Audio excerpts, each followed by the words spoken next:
Esta presentación tiene la intención de hacer una revisión muy rápida de la historia de las mediciones. Como es natural, en una presentación corta no será posible presentar muchos detalles importantes, pero esperamos que esta visión esquemática pueda servir como una introducción y motive el interés por profundizar en los detalles. La presentación ha sido elaborada en un orden cronológico. Iniciaremos con un repaso del origen de las mediciones y su desarrollo desde la antigüedad hasta la Revolución Francesa.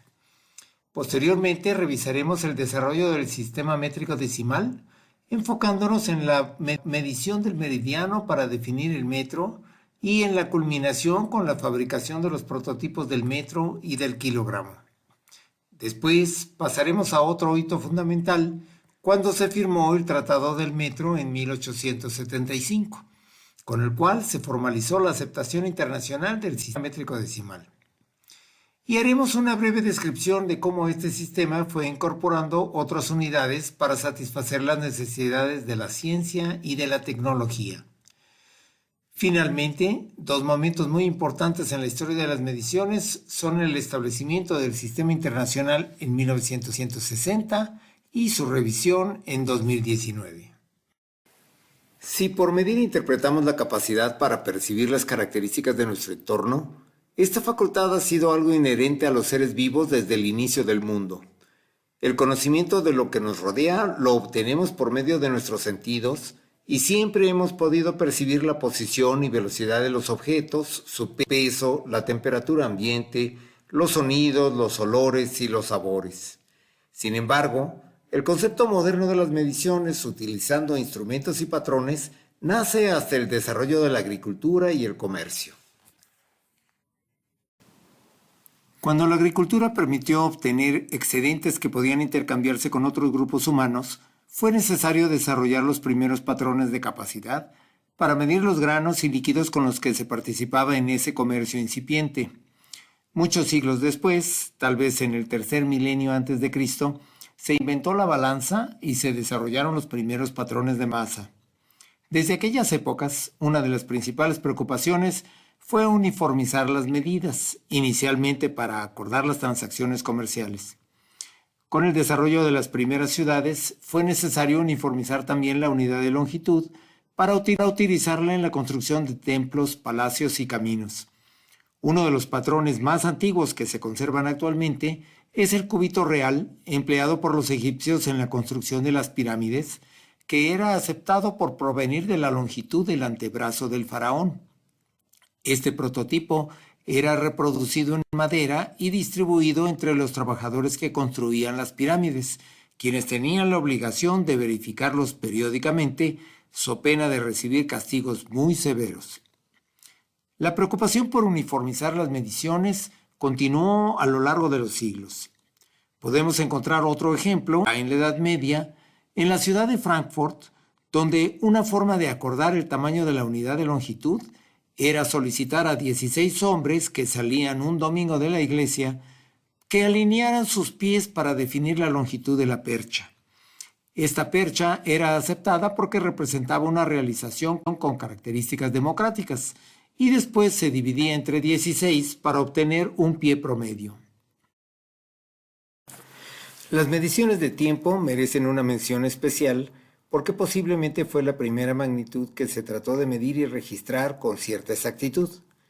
La posición del Sol influía en las actividades humanas diarias y las estaciones del año regulaban primero las migraciones y posteriormente la agricultura. Este impacto tan grande en la supervivencia de las personas motivó que su medición se realizara de manera muy cuidadosa desde hace miles de años, utilizando para ello la posición de los astros. La necesidad de medir el tiempo con una exactitud parecida a la actual se fue desarrollando muy lentamente. En el mundo occidental preindustrial, las personas ordenaban sus actividades por las llamadas que hacían las iglesias de las horas canónicas cada 3 horas desde la salida hasta la puesta del sol. Posteriormente, los relojes mecánicos de torres e iglesias eran la guía para que los pobladores de un lugar conocieran la hora del día. La navegación le dio un gran impulso al desarrollo de relojes de gran exactitud relativa para la época, pues era necesario conocer la hora para estimar la posición geográfica de los barcos empleando la posición de los astros. Con el desarrollo de los ferrocarriles se creó una nueva necesidad para asegurar la puntualidad de los trenes y se establecieron formalmente por primera vez los usos horarios para diferentes zonas del planeta. En el año 1800, el mundo estaba a punto de iniciar una nueva era con el empuje de la revolución industrial. Pero si observamos un mapa de ese año, podemos ver que existía una división muy marcada entre los grandes imperios que dominaban el planeta. La producción de bienes era artesanal y solo podía satisfacer las necesidades internas, especialmente las de las grandes metrópolis. El comercio de productos manufacturados entre imperios era muy escaso y no se había considerado muy importante unificar las unidades de medición. En este mapa hemos anotado como ilustración las múltiples unidades de longitud que se usaban en cada región.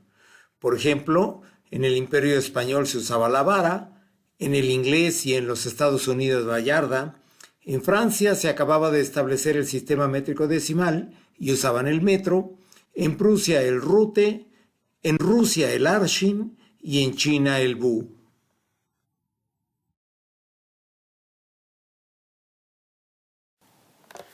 El sistema de unidades que usamos actualmente tuvo sus orígenes en el sistema métrico decimal que se desarrolló en Francia en la época de la Revolución Francesa. La adopción gradual de este sistema por todos los países del mundo estuvo motivada por las necesidades de la industria, el comercio, la ciencia y la tecnología, pero en su origen las razones por las que se desarrolló fueron muy diferentes. En el siglo XVIII todavía existía un régimen feudal en Francia y había un gran malestar por el uso malintencionado de múltiples versiones de pesas y medidas en el cobro de impuestos y en el comercio. Este malestar se manifestó durante los Estados Generales que se convocaron en 1789, cuando todos los sectores de la sociedad coincidieron en la importancia de lograr una verdadera unificación de las medidas en el reino. El gobierno revolucionario que tomó el poder a la caída de la monarquía atendió las quejas y nombró una comisión para unificar las unidades de pesas y medidas, en la que participaron los matemáticos Laplace, Lagrange, Condorcet y Monge, así como el físico Jean-Charles Borda. Se buscaba definir las unidades de longitud y de masa, pero la unidad de masa sería aquella que contiene un cierto volumen de agua pura. Entonces, si a partir de la unidad de longitud se puede definir el volumen de referencia para la unidad de masa, el primer paso era establecer la unidad de longitud que desde ahora llamaremos metro. La comisión consideró dos posibilidades. Una propuesta era definir el metro como la 10.000.000ª parte de un cuadrante del meridiano terrestre, y la segunda era definirlo como la longitud de un péndulo con un periodo de 1 segundo. Recordemos que el periodo de oscilación de un péndulo ideal depende solamente de su longitud y del valor de la aceleración local de la gravedad, ya que esta aceleración afecta por igual a las masas de cualquier tamaño. Si despejamos la longitud de la ecuación del péndulo y sustituimos un valor de 1 segundo por el período, se obtiene una longitud de aproximadamente 25 centímetros, que hubiera sido el patrón de longitud para esta opción. Sin embargo, aunque la opción del péndulo es mucho más sencilla de implantar, tiene el inconveniente de que la aceleración de la gravedad depende de la latitud, por lo que hubiera sido necesario definir una latitud específica para su realización, y eso hubiera reducido su atractivo como unidad aceptada universalmente. Por el contrario, los franceses decían que por encima de la cabeza de cada ciudadano pasa un meridiano. Por ese motivo, la Asamblea de Francia se decidió por esta última opción y ordenó que se midiera un sector de aproximadamente 1.000 kilómetros desde la ciudad de Dunkerque, al norte de Francia, hasta Barcelona, en la costa de España. Esta no sería la primera vez que se hubiera medido el tamaño de la Tierra. A lo largo de la historia ha habido muchas mediciones que se han ido acercando al valor que se acepta actualmente. Como sabemos, la Tierra es un asteroide que está achatado en los polos y ensanchado en el ecuador. Por esa razón, el diámetro del ecuador es un poco mayor que un círculo máximo que pasa por los polos. Pero como podemos ver en estos valores que se consideran los aceptados actualmente, la diferencia es de apenas 75 kilómetros en 40.000. En esta tabla vemos que los valores obtenidos por los estudiosos de la antigüedad era sorprendentemente cercana, incluyendo la de Eratóstenes en el siglo III a.C. Ya en la época del Renacimiento, el holandés Snellius desarrolló el método de triangulación que veremos más adelante, y varios astrónomos europeos realizaron otras mediciones para confirmar la forma de la Tierra. Newton había sugerido correctamente que, debido a su rotación, la Tierra tendría una forma achatada en los polos. Sin embargo, entre 1683 y 1718, dos astrónomos Cassini, que eran padre e hijo, realizaron mediciones que parecían oponerse a esta teoría, pues midieron que la longitud de 1 grado de latitud hacia el norte de París era menor que la de 1 grado al sur de París, lo cual sugería que la Tierra estaba alargada en los polos. Para confirmar esta hipótesis, la Academia de Francia envió 2 expediciones para medir la longitud de un grado de longitud, una a Laponia, cerca del Círculo Polar Ártico, y otra al Perú, sobre el Ecuador. El resultado confirmó de manera definitiva que la propuesta de Newton era la correcta. Los responsables de la medición fueron Jean-Baptiste Delambre y Pierre Méchain. Delambre midió una parte más extensa en el lado norte del meridiano, pero era una región más plana, toda ella dentro de Francia, y que ya había sido medida anteriormente por los Cassini 60 años antes.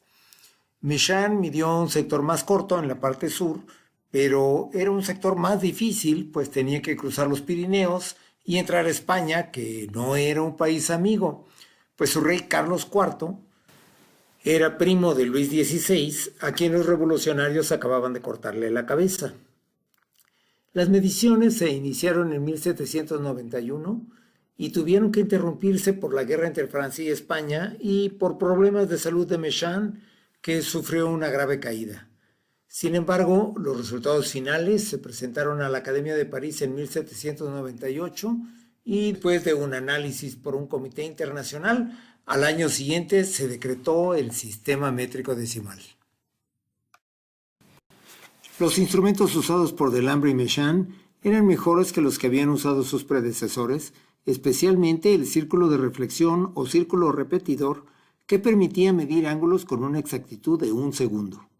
Como veremos más adelante, también era necesario hacer mediciones lineales para determinar la base de la triangulación. Para esto se mandaron fabricar reglas de platino natural de 12 pies de longitud, unos 4 metros, que incluían una regla de latón adosada a la de platino, la cual contaba con una escala Vernier que permitía medir la expansión por la temperatura. Para medir el meridiano, Delambre y Méchain utilizaron el método de triangulación inventado por Snellius. En este método se utiliza la ley de los senos, que nos dice que la relación entre la longitud de un lado y el seno del ángulo opuesto resulta en el mismo valor para cualquiera de los 3 lados. Por ejemplo, en este caso, A sobre seno de alfa es igual a B sobre seno de beta y también es igual a C sobre seno de gamma. Entonces, si conocemos el lado A y los ángulos alfa y beta, podemos calcular el lado B. De la misma manera, si conocemos el lado A y los ángulos alfa y gamma, podemos calcular el lado C. La segunda propiedad útil para este cálculo es que la suma de los ángulos internos de cualquier triángulo es igual a 180 grados, por lo que si conocemos 2 ángulos, podemos fácilmente conocer el tercero. En conclusión, si conocemos la longitud de un lado y 2 ángulos cualesquiera, podemos resolver completamente el triángulo, es decir, conocer los 3 lados y los 3 ángulos. Entonces, para utilizar el método de triangulación, marcamos primeramente 2 puntos en el terreno y medimos la distancia entre ellos. A esta distancia se le llama base. Delambre midió una base de unos 10 kilómetros al sur de París y fue la única distancia lineal que tuvo que medir, y a partir de ella solo fue necesario medir ángulos, como veremos en esta ilustración.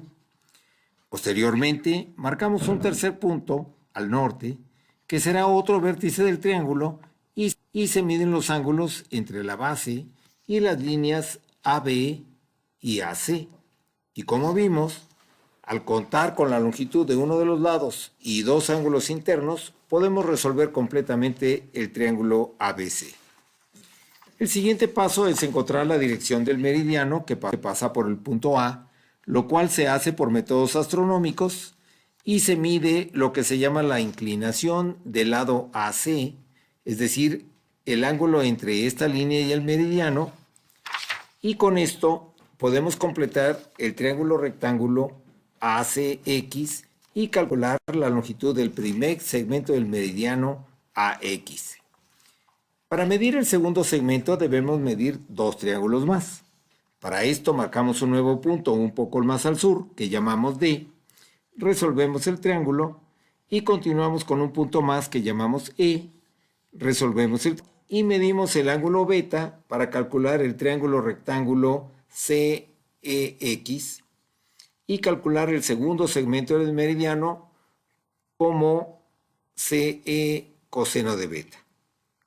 A partir de estos ejemplos se puede entender el proceso, que se debe repetir cuantas veces sea necesario hasta abarcar completamente el segmento del meridiano que se desea medir. De esta manera se midieron los triángulos necesarios para abarcar el meridiano que pasa por París, desde la ciudad de Dunkerque en el Canal de la Mancha hasta Barcelona en el Mediterráneo. Era importante que los extremos estuvieran al nivel del mar, porque no hemos mencionado que también se tenía que corregir por las diferencias de altitud entre los puntos de la triangulación, y era muy útil que los extremos estuvieran a la misma altitud. Una de las dificultades que encontró Méchain fue que, por cuestiones políticas, el gobierno español solo le permitió medir una sola vez el último punto en el cerro de Montjuic. Todas las mediciones tenían que verificarse varias veces, y Méchain tuvo que hacer las mediciones siguientes desde una hostería en el centro de Barcelona, lo cual fue para él motivo de mucha angustia, pues estaba preocupado de haber cometido algún error. Cuando se verificaron los datos finales, se comprobó que no hubo tal error. La longitud del meridiano que midieron Delambre y Méchain difiere en menos de 10 metros con la referencia de 1980. El metro, según los resultados de Delambre y Méchain, sería igual a 0.513 toesas, por lo que ahora podemos decir que la toesa medía aproximadamente 1.949 metros. Teniendo el metro, se procedió a definir el kilogramo, que se había acordado sería la masa de un decímetro cúbico de agua. La referencia de masa era la pila de Carlomagno de 50 marcos o 25 libras, que equivalen aproximadamente a 12 kilogramos. En términos de las medidas francesas de esa época, se definió que el kilogramo sería igual a 18.827.15 granos. Hay que tener cuidado para no confundir un grano, que es una medida antigua equivalente a unos 53 miligramos, con un gramo, que es la milésima parte de un kilogramo. Se procedió entonces a fabricar los prototipos del metro y del kilogramo, que serían la referencia de ahí en adelante. Esto es importante. A partir de la oficialización de estos prototipos, la definición del metro en el sistema métrico decimal no fue la 10.000.000ª parte de un cuadrante del meridiano terrestre, sino la longitud del prototipo del metro que estaba depositado en los archivos de Francia. La diferencia puede ser pequeña, pero es crucial para fines legales, pues alguien podría haber pedido medir nuevamente el meridiano para obtener un metro ligeramente diferente. Los prototipos se fabricaron en platino natural, pues aún no se había desarrollado la capacidad para refinar platino puro.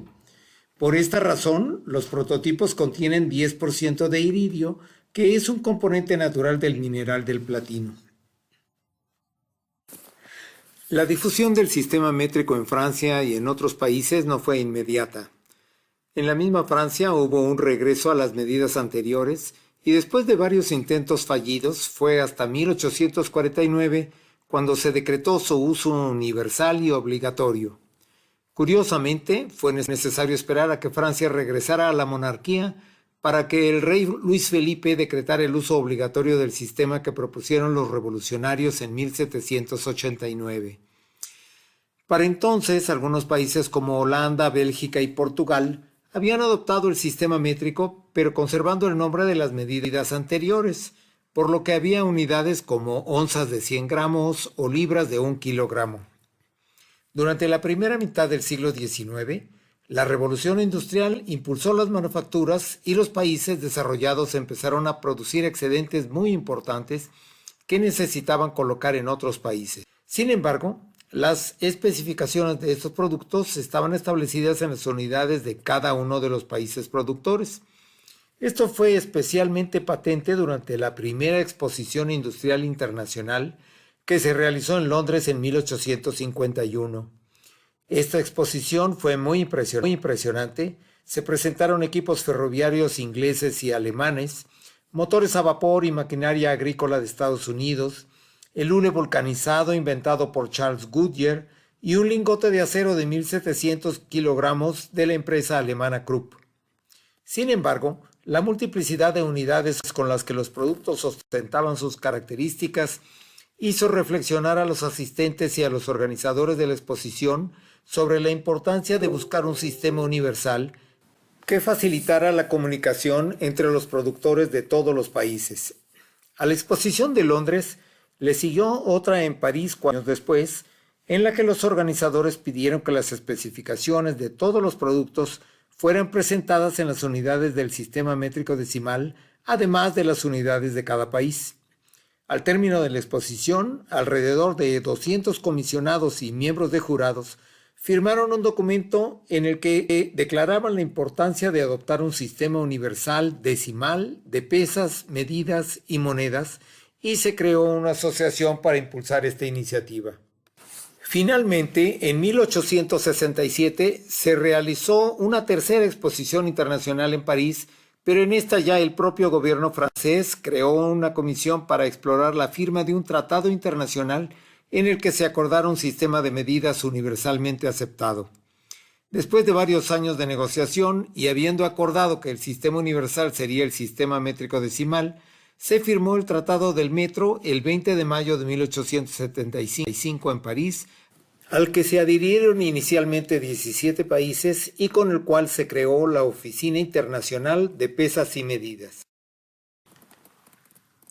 En el tratado se estableció que se construirían nuevas copias de los prototipos del metro y del kilogramo que se conservaban en los archivos de Francia, y estas nuevas copias serán consideradas los patrones internacionales aceptados por todos los signatarios.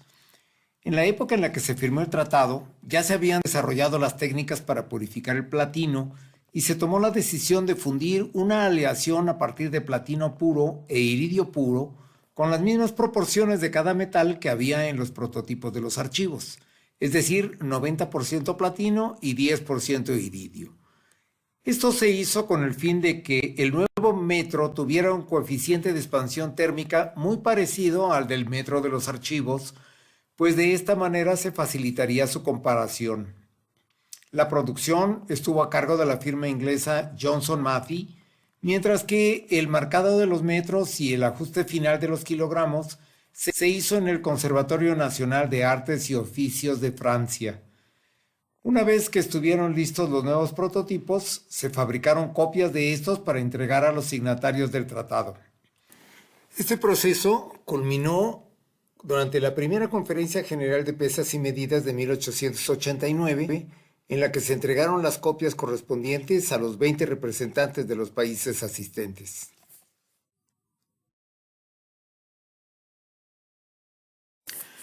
Con la firma del Tratado del Metro, se aceptó que el sistema métrico decimal sería la referencia común para transacciones internacionales y se formalizó la aceptación que ya tenía entre los científicos y tecnólogos de muchos países.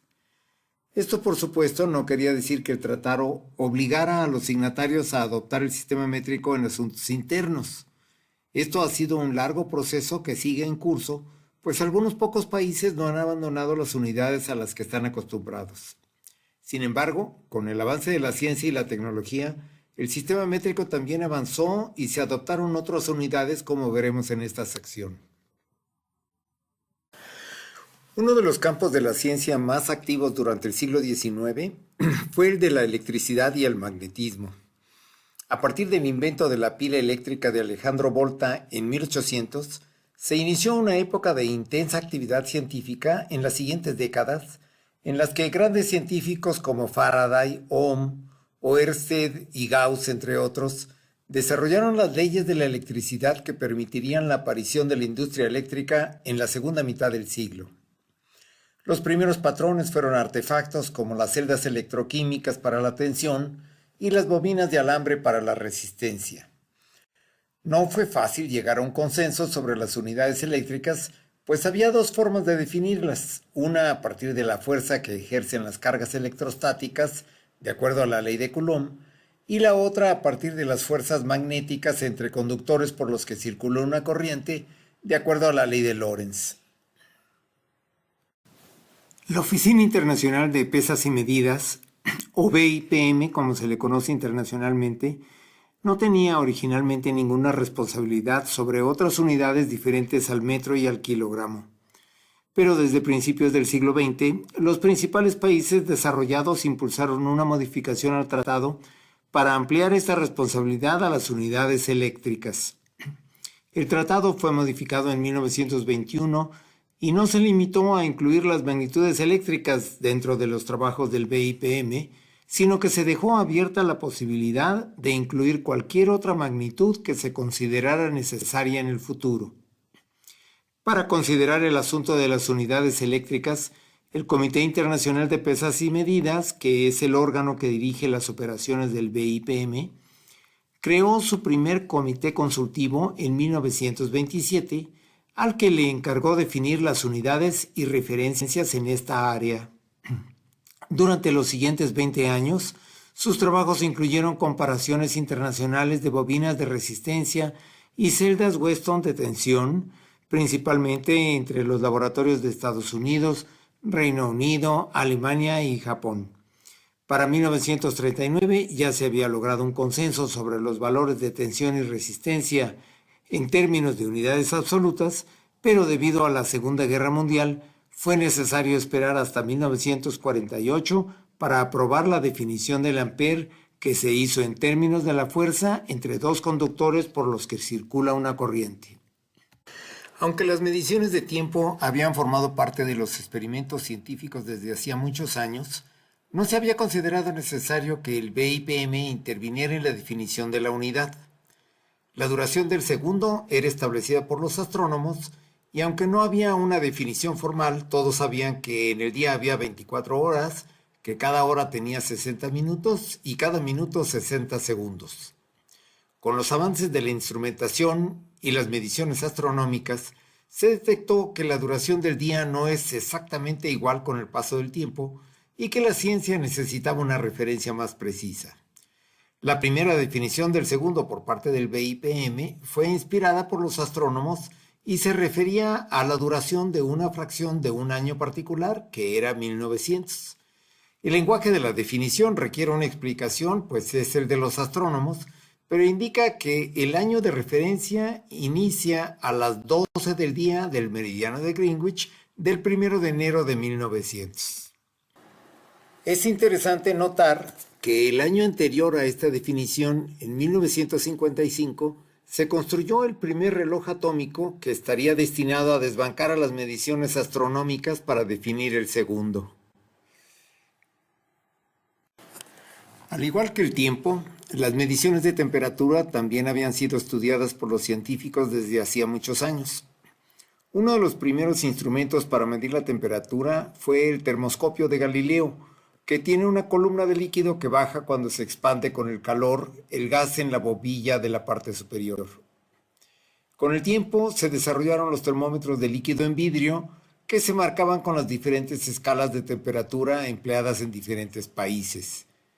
Aunque no había sido encomendada al BIPM cuando fue creado, la temperatura fue atendida y desarrollada en este laboratorio por su importancia para las mediciones de longitud. Cada copia del metro patrón se enviaba con un termómetro de mercurio de alta calidad calibrado en el BIPM. Con este fin, se construyó un termómetro de gas que permitía medir la temperatura a partir de la ley de gases ideales. Con este termómetro y los puntos fijos conocidos de congelación y ebullición del agua, el BIPM estableció la primera escala internacional de temperatura en 1887.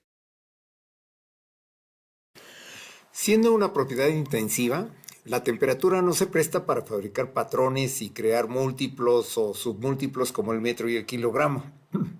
Aparte de definir el tamaño de la unidad, en la práctica es muy importante establecer cómo se puede medir la temperatura en un cierto intervalo y para esto se definen las escalas de temperatura. Después de la escala del BIPM, se han definido varias escalas que desde 1927 se llaman Escala Internacional de Temperatura. En esta tabla se muestra la escala vigente de 1990, que está definida por puntos de transición de diferentes sustancias y por instrumentos recomendados para cada intervalo. Los puntos de transición de fase son buenas referencias, pues mantienen su temperatura a pesar de que ganen o pierdan un poco de calor durante su medición gracias al calor latente.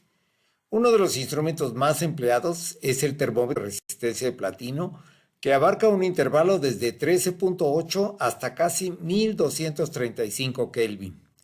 A temperaturas más altas se utilizan pirómetros ópticos que miden la energía que emiten los cuerpos por su temperatura.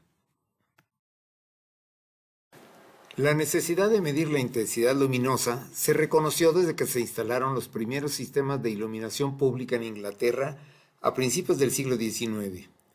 Las primeras referencias eran velas y a la unidad se le llamó primero candle, por vela en inglés, y posteriormente candela por su equivalente en latín. Después se fabricaron lámparas de alcohol con mecanismos de reloj para alimentar la flama, que producían una luz de intensidad más uniforme. Dado que la industria de la iluminación está fuertemente ligada a la electricidad, esta área fue encargada primeramente al Comité Consultivo de Electricidad, pero muy pronto se separó para crear el Comité Consultivo de Fotometría. Su primer encargo fue definir una nueva unidad de intensidad luminosa y los trabajos, interrumpidos también por la Segunda Guerra Mundial, culminaron con una definición en términos de la luz emitida por un cuerpo negro a la temperatura de solidificación del platino.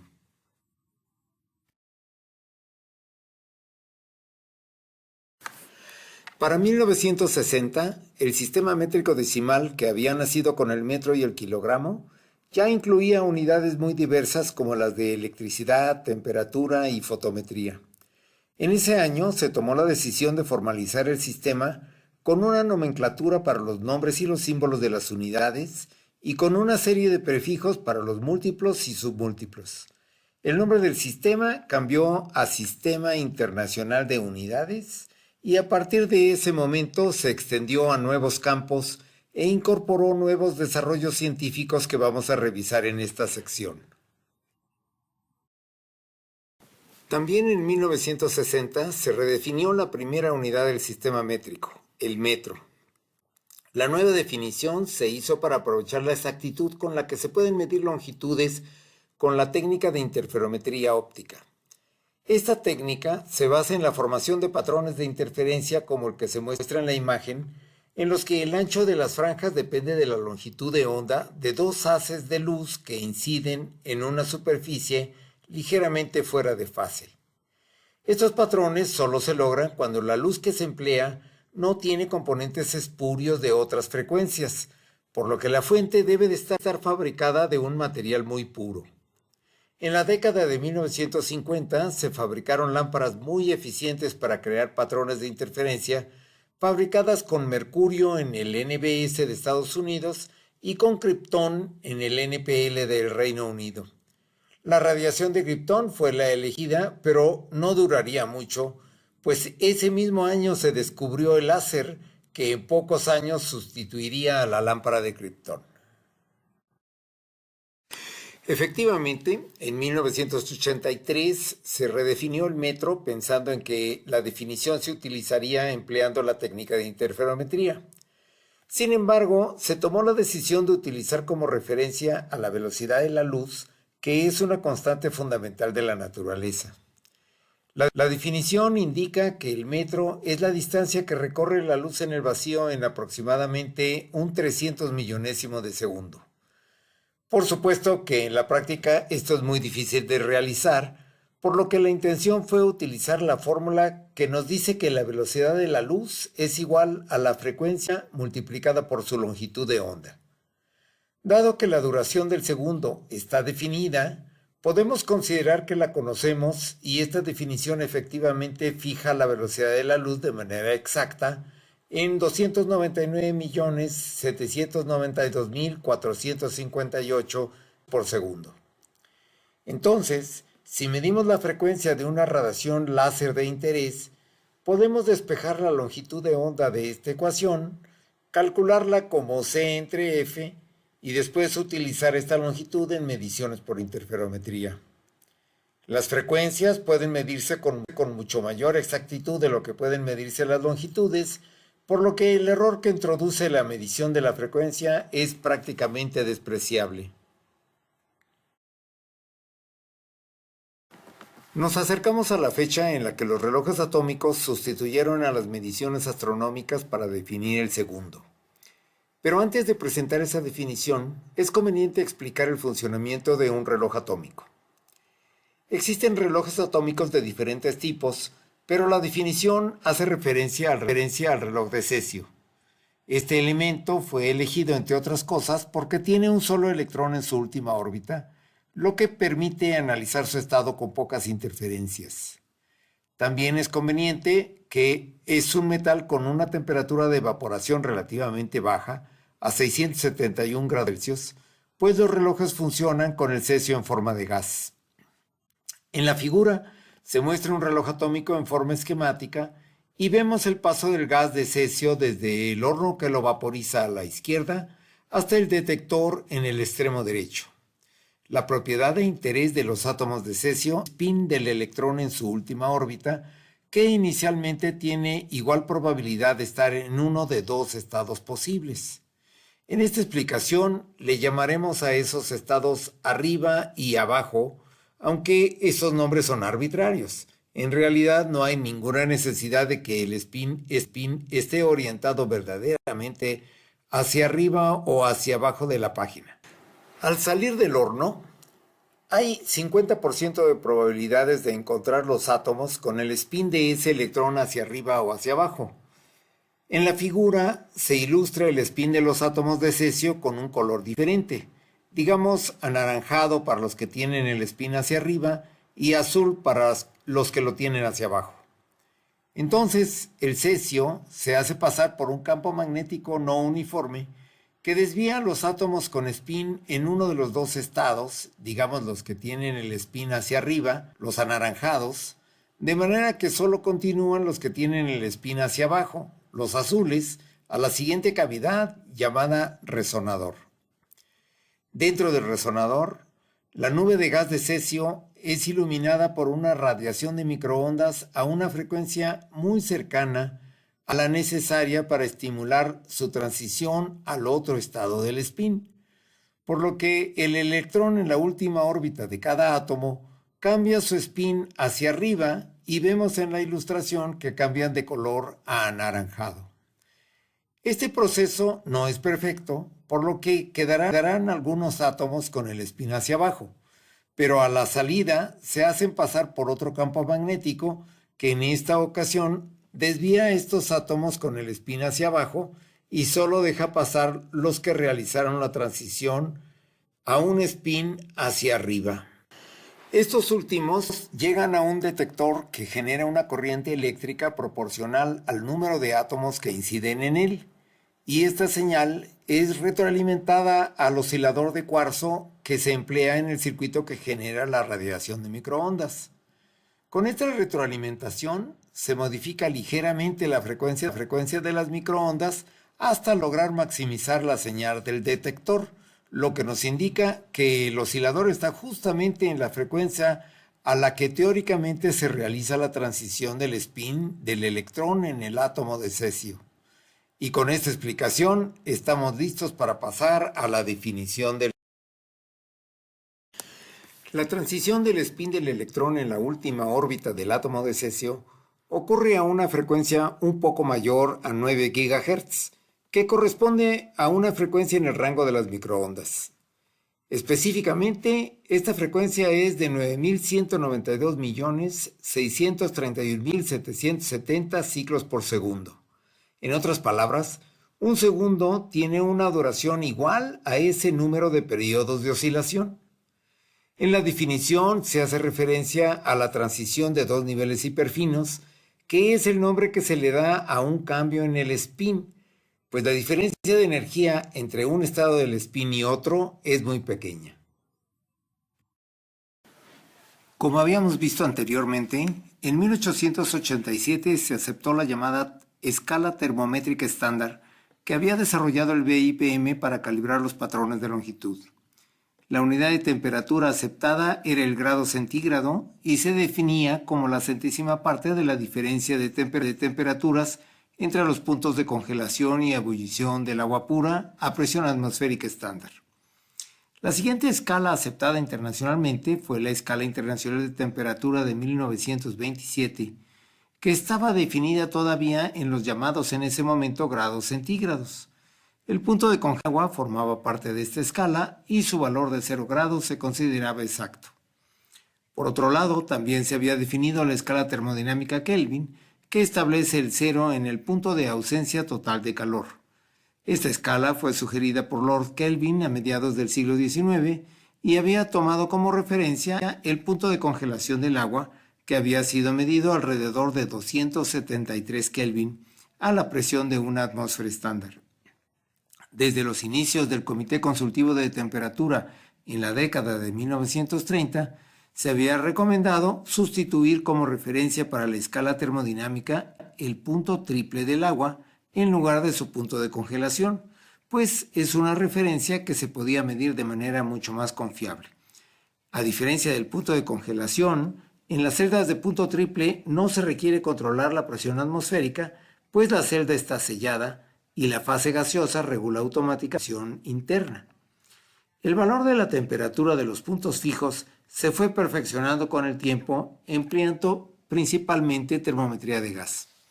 Entre 1930 y 1954 hubo una gran actividad experimental y en el comité consultivo se discutió cuál sería el valor que se le asignaría al punto de congelación y al punto triple del agua.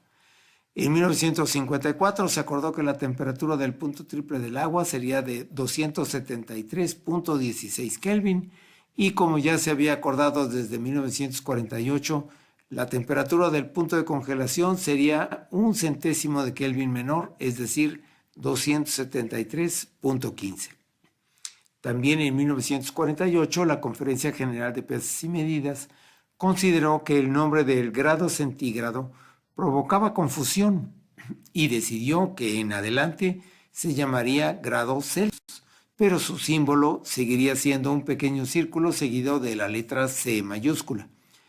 La 13ª Conferencia General de Pesas y Medidas en 1967 consideró que era conveniente definir explícitamente lo que ya se podía inferir de la decisión de 1954, es decir, que el Kelvin es una fracción igual a 1 sobre 273.16 de la temperatura del punto triple del agua.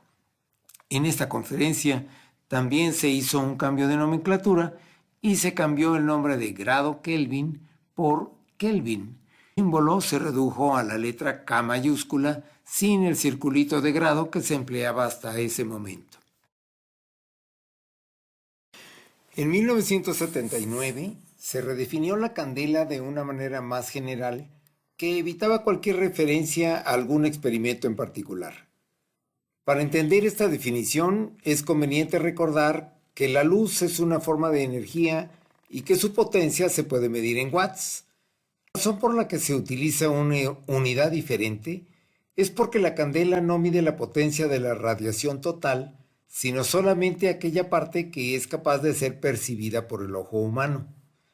En estas gráficas se presentan curvas que representan la sensibilidad del ojo a la luz de diferentes frecuencias, es decir, diferentes colores. La sensibilidad máxima en el día es para la luz a 540 terahertz, que corresponde al color verde. Es decir, si tenemos tres lámparas con la misma potencia, una azul, una roja y una verde, percibiremos que la verde es más brillante y que las otras dos son más tenues, porque nuestros órganos de visión responden con mayor intensidad al color verde. Esta es una característica de la evolución y posiblemente está relacionada con los colores más comunes en la naturaleza. Entonces, si queremos medir la intensidad luminosa con instrumentos electrónicos, es necesario hacer pasar la señal detectada por un filtro que multiplica la señal a cada frecuencia por un factor de proporcionalidad que imita la sensibilidad del ojo humano. Tomando en consideración la importancia de las mediciones químicas, no solo para la industria, sino también para la salud y la protección al medio ambiente, se incorporó al sistema internacional una séptima unidad de base, el mol, como unidad de cantidad de sustancia. A diferencia de la unidad de masa, el mol se relaciona con el número de entidades elementales como átomos o moléculas, entre otros, y permite establecer las relaciones estequiométricas en las que se basan las reacciones químicas. La definición original, que estuvo vigente hasta la redefinición del Sistema Internacional en 2019, era que un mol es una cantidad de entidades elementales igual al número de átomos que existen en 12 gramos de carbono. En las décadas de 1970 y 1980, se desarrollaron los efectos Josephson y Hall cuántico, que son instrumentos capaces de medir la tensión y la resistencia eléctrica con gran exactitud. Estos instrumentos funcionan con semiconductores a temperaturas criogénicas y están basados en efectos cuánticos. Por lo tanto, las fórmulas de la resistencia Hall y la tensión Josephson proceden de la mecánica cuántica y están expresadas en términos de la constante de Planck y de la carga elemental, es decir, de la carga del electrón. Estas dos constantes habían sido objetos de cuidadosos experimentos para medir su valor y cada 4 años se actualizaban de acuerdo a los experimentos más recientes. Para los institutos nacionales de metrología no era conveniente realizar cambios a los valores de sus referencias con tanta frecuencia, aunque los cambios fueran pequeños, pues podría ser necesario corregir certificados de calibración. La comunidad de la metrología eléctrica consideró que era más conveniente contar con una referencia estable y decidió que se fijarían los mejores valores disponibles en 1990 para calcular las constantes empleadas en la resistencia Hall cuántica y en la tensión Josephson. Cuando los valores de la constante de Planck y de la carga elemental fueron fijados de manera definitiva en 2018, las fórmulas del efecto Hall cuántico y del efecto Josephson fueron actualizadas por última vez y se presentó un pequeño salto en los valores aceptados y del volt, que solamente afectó a algunos usuarios con instrumentos de la más alta exactitud. Pero este inconveniente se considera menor en comparación con la estabilidad y menor incertidumbre que ofrecen los nuevos valores. Más adelante tendremos oportunidad de comentar el proceso por el que se llegó a los nuevos valores definitivos.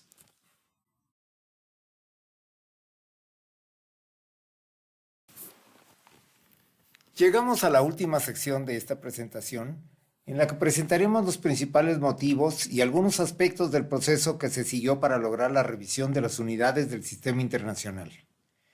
El cambio principal fue la eliminación del prototipo internacional del kilogramo, que fue la última unidad cuyo valor estaba representado por un artefacto. La revisión fue aprobada por la Conferencia General de Pesas y Medidas en 2018 y entró en vigor en el aniversario de la firma del Tratado del Metro, el 20 de mayo de 2019. A finales del siglo XX, la comunidad metrológica aceptaba que el sistema internacional ya presentaba algunos problemas que era necesario corregir. Uno de ellos era sobre las magnitudes eléctricas que, como comentamos, empleaban valores convencionales que poco a poco se irían alejando de los mejores valores estimados para la constante de Planck y la carga elemental. Pero ese problema en realidad era menor si se comparaba con el problema del kilogramo, que, como se muestra en esta gráfica, estaba cambiando de valor. La gráfica muestra las diferencias de masa normalizadas entre el prototipo internacional y una de las primeras copias que se distribuyeron a los signatarios del Tratado del Metro durante la primera conferencia general. La línea horizontal en el cero representa el valor del prototipo internacional, que en esta gráfica se muestra sin cambio. Las líneas punteadas representan las diferencias de masa de las copias a lo largo del tiempo. Naturalmente, cuando fueron fabricadas, las copias no eran perfectas y presentaban una masa que difería de la del prototipo internacional en unos cuantos microgramos. En esta gráfica, las diferencias de cada copia se han restado, por lo que los valores correspondientes al año de su distribución en 1889, con un solo punto con diferencia cero.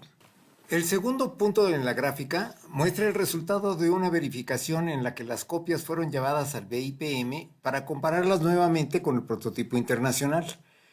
Aquí se puede apreciar que la mayor parte de estas copias había aumentado su masa con respecto a la del prototipo. En otra verificación internacional realizada en 1989, se pudo comprobar que el aumento de masa de la mayor parte de las copias mantenía la misma tendencia y que el promedio de las diferencias había llegado a 50 microgramos.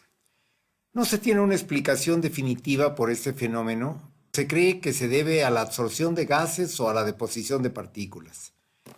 Por su parte, la masa del prototipo internacional se muestra sin cambio, pero no porque haya la seguridad de que no ha cambiado, sino porque no existe una referencia independiente contra la que se pueda comparar. Por el contrario, dado que tanto el prototipo como las copias se fabricaron a partir del mismo lingote de platino y han sido conservadas en condiciones muy similares, era de esperarse que la masa del prototipo internacional hubiera aumentado. 50 microgramos en un kilogramo parece no ser una diferencia muy considerable, pero si recordamos los niveles de exactitud con los que se deben medir las concentraciones de los gases en la atmósfera para detectar el cambio climático, este cambio podría poner en duda algunas conclusiones a las que se ha llegado hasta ahora. Por lo tanto, al conocerse los resultados de la última verificación, se intensificaron los esfuerzos para buscar una alternativa al prototipo del kilogramo con el fin de redefinirlo como se había hecho con el metro algunos años antes. Una de las alternativas más prometedoras era la balanza electromagnética desarrollada por el investigador inglés Brian Keeble. En esta balanza, el peso de una masa se sostiene por la fuerza electromagnética que genera una bobina eléctrica por la que circula una corriente en presencia de un campo magnético. La corriente se puede medir con muy buena exactitud si recordamos que la ley de Ohm nos permite expresarla en términos de la tensión y la resistencia eléctrica y que estas dos magnitudes se pueden medir con gran exactitud empleando los efectos Hall cuántico y Josephson. Por otro lado, la fuerza electromagnética también depende de las propiedades del campo magnético y de las dimensiones de la bobina, las cuales son muy difíciles de medir con gran exactitud. Por lo tanto, Keeble sugirió operar la balanza moviendo la bobina principal con ayuda de una bobina auxiliar colocada en el brazo opuesto de la balanza. En la bobina en el campo magnético se induce una tensión que se puede medir con alta exactitud. La expresión matemática de esta tensión incluye los mismos parámetros de difícil caracterización que incluye la expresión de la fuerza electromagnética que se genera en la modalidad de pesado, es decir, las propiedades del campo magnético B y las dimensiones de la bobina L. Estos dos términos se pueden eliminar resolviendo las dos ecuaciones de manera simultánea y así obtener una expresión para la masa que depende solamente de la resistencia Hall cuántica, de la tensión Josephson, de la velocidad de la bobina en la fase de movimiento y de la aceleración local de la gravedad. De todos estos términos, el que presentaba mayor incertidumbre en su valor era la constante de Planck, que aparece, como vimos anteriormente, en las expresiones para la resistencia Hall cuántica y la tensión Josephson. La carga elemental en este caso se elimina y no era necesario conocer su valor. En los experimentos previos a la redefinición del kilogramo, La constante de Planck era la que se calculaba con esta ecuación, tomando el valor de masa del patrón empleado en el experimento con trazabilidad al prototipo internacional. Los comités consultivos de masa y de mediciones electromagnéticas establecieron condiciones mínimas para la incertidumbre y la dispersión de las mediciones realizadas en diferentes laboratorios, así como su comparación con la técnica del experimento de Avogadro que veremos en la siguiente lámina. Una vez que se obtuvo un número suficiente de resultados con la consistencia y nivel de incertidumbre necesarios, se acordó que a partir de ese momento se fijaría el valor de la constante de Planck, así como se había hecho 40 años antes con el de la velocidad de la luz.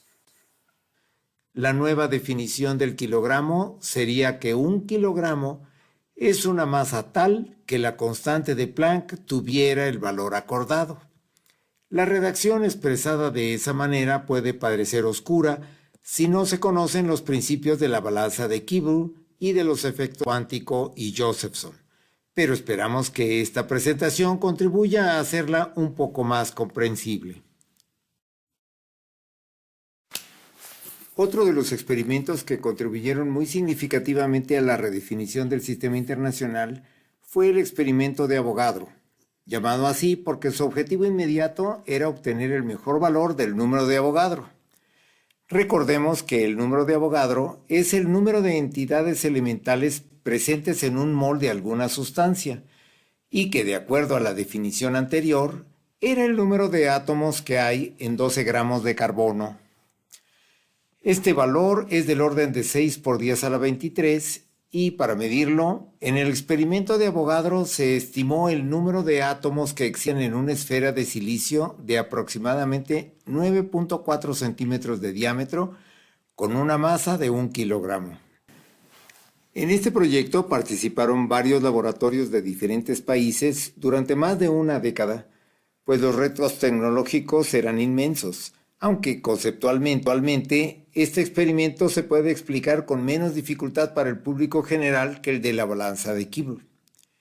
La idea era construir una esfera de silicio cristalino con la mayor pureza y ausencia de imperfecciones posible. Después, medir su volumen, también con la mayor exactitud, y comparar ese volumen con el de una celda del cristal del silicio que había sido medida independientemente. La relación entre esos dos volúmenes nos da el número de celdas en la esfera, y si multiplicamos ese número por el número de átomos en cada celda, se obtiene el número de átomos en la esfera. Transformar ese número al número de Avogadro requiere una regla de 3 en la que se emplea la masa de la esfera y la masa molar del silicio. Como lo habían hecho los comités de masa y mediciones electromagnéticas para la balanza de Kibble, el Comité Consultivo de Sustancia, en coordinación con el Comité de Unidades, estableció ciertas condiciones a los laboratorios participantes sobre la consistencia y nivel de incertidumbre de sus resultados para definir el mol.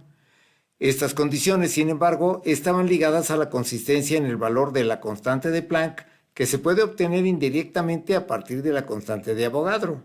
Pero esto requiere una explicación que daremos en la siguiente página. En esta página presentaremos 3 ecuaciones que nos llevan de la ecuación para obtener el número de Avogadro a otra en la que se expresa la masa en términos de la constante de Planck. En primer lugar, a partir de la ecuación para el número de Avogadro que presentamos en la página anterior, despejamos la masa de la esfera, que ahora llamamos simplemente m. El segundo paso es emplear la ecuación del número de Rydberg. Este número se emplea en la expresión que se utiliza para calcular la frecuencia de la radiación que emite el hidrógeno en función a su temperatura.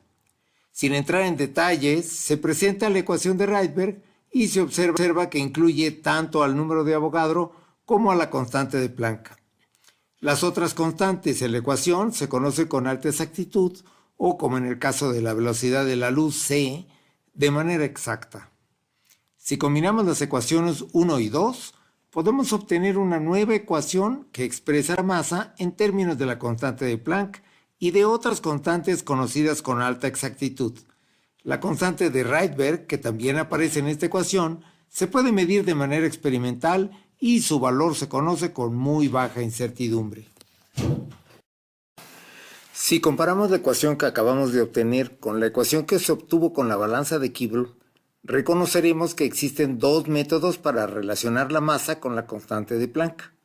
En ambos casos, los experimentos se realizaron primero para obtener un valor consistente de la constante de Planck. Una vez que se obtuvo suficiente consistencia con gran confiabilidad, se aceptó fijar el valor de la constante de Planck y a partir de ese momento la masa estaría referida a ese valor. Los proyectos de la balanza de Kibble y de la esfera de silicio tuvieron efectos más allá de las constantes de Planck y de Avogadro.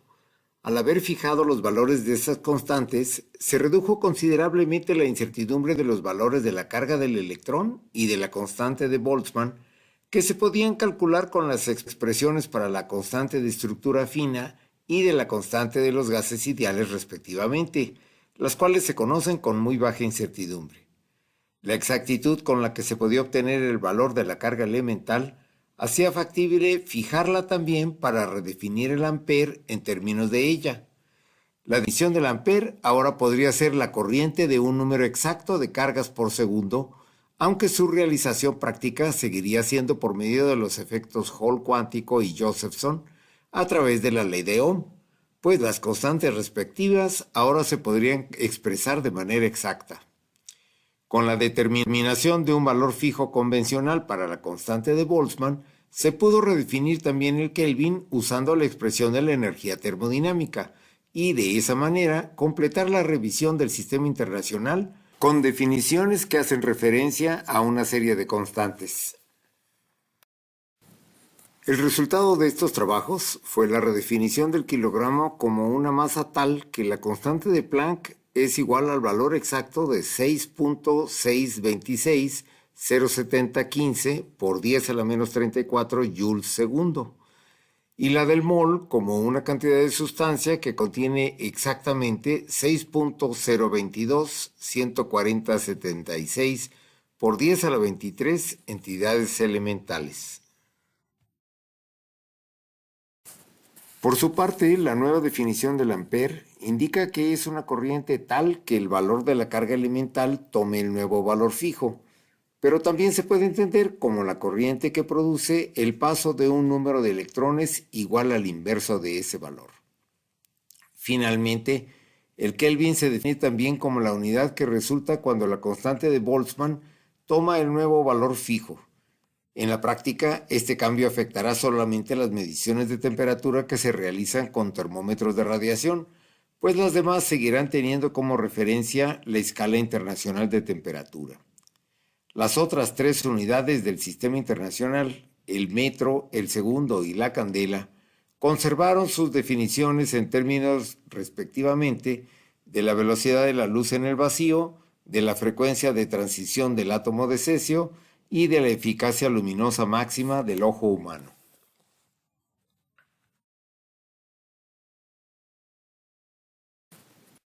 Este ha sido un largo relato que hemos tratado de comprimir en una sola plática, por lo que quisiera resumir algunas conclusiones. Me parece que podemos concluir que las mediciones evolucionan en paralelo con la civilización. Las mediciones con instrumentos y patrones surgieron hasta que llegó el sedentarismo, la agricultura y las primeras ciudades, y no tuvieron grandes cambios hasta que llegó primero el Renacimiento y ya definitivamente con la Revolución Industrial, al permitir una producción excedente que las potencias deseaban colocar en otros países. Nuevas tecnologías dieron paso a nuevas necesidades de medición y así se desarrollaron las magnitudes eléctricas, fotométricas, químicas y algunas otras que no mencionamos como las de actividad y dosimetría de radiaciones. Las nuevas definiciones en términos de constantes de la naturaleza le dan una gran estabilidad al sistema internacional de unidades y deberían permanecer sin cambio hasta que se descubra alguna nueva ley de la naturaleza, lo cual es muy difícil suponer que ocurrirá en el futuro previsible. Espero que esta presentación haya sido de interés y les dejo mi correo electrónico para recibir consultas y comentarios que con mucho gusto atenderé. Muchas gracias.